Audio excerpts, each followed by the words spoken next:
प्यारे बच्चों नमस्कार।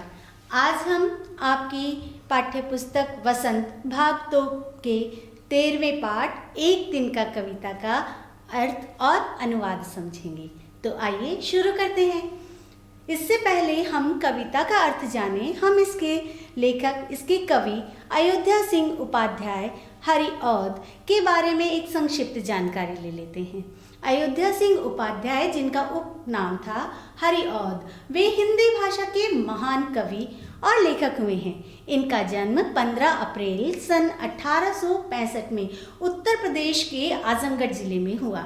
ये ब्राह्मण परिवार से थे, किंतु बाद में इन्होंने अपना धर्म बदलकर सिख धर्म को ग्रहण कर लिया और अपना नाम भोला सिंह रख लिया। वे 2 बार हिंदी साहित्य सम्मेलन के सभापति भी नियुक्त हुए हैं और बाद में इन्हें विद्या वाचस्पति की उपाधि से सम्मानित भी किया गया।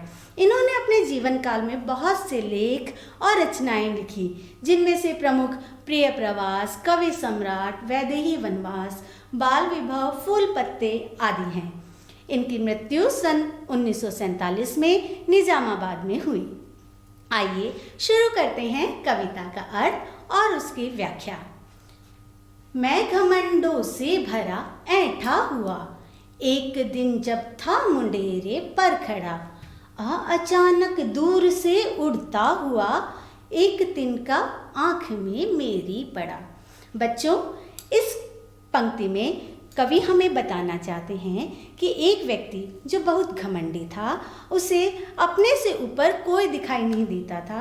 वह स्वयं को ही सर्वे सर्वा समझ करके अपने ऊपर बहुत अभिमान कर रहा था। एक दिन वह छत की मुंडेर पर खड़ा था। उसे लग रहा था इस दुनिया में उसके समान कोई भी नहीं है। फिर अचानक हवा तेज चली और दूर से एक तिनका उड़ता हुआ उसकी आंख में आ गिरा। फिर क्या हुआ? मैं झिझक उठा, हुआ बेचैन सा, लाल होकर आंख भी दुखने लगी।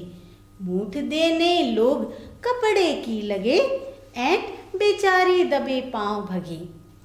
इन पंक्तियों में कवि हमें बता रहे हैं कि वह घमंडी व्यक्ति जो खुद पर बड़ा घमंड कर रहा था, जब एक घास का तिनका उसकी आंख में पड़ा तो उसका हाल बेहाल हो गया। वह झिझक उठा और बेचैन हो गया। बेचैन यानी परेशान हो गया और उसकी आंख तिनके के कारण लाल हो गई।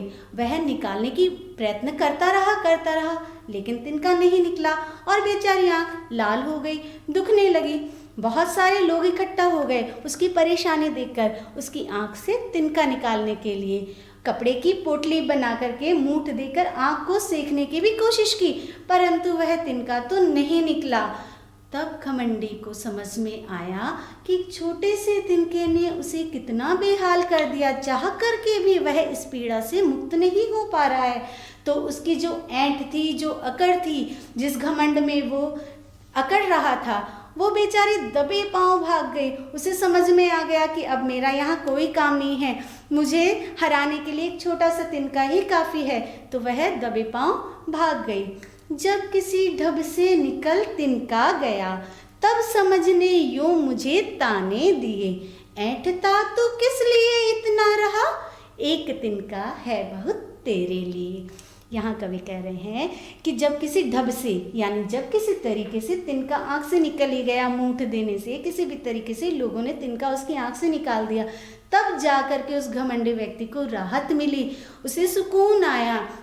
और तब उसकी समझ ने, उसकी बुद्धि ने उसे समझाया, किस बात पर तुम इतने अकड़ रहे थे, किस बात पर तुम घमंड कर रहे थे, दुनिया में स्वयं को सर्वे सर्वा समझ रहे थे।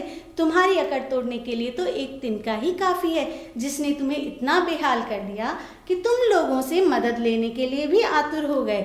यानी हमें किसी बात पर घमंड करने की आवश्यकता नहीं है। हमारा घमंड कब कोई व्यक्ति, कब कोई छोटी सी चीज़ तोड़ जाए, हमें पता भी नहीं चलेगा। तो बच्चों, इस कविता में हम यह जान लें कि कवि हमें क्या समझाना चाहते हैं। कवि हमें बताना चाहते हैं कि हमें कभी घमंड नहीं करना चाहिए।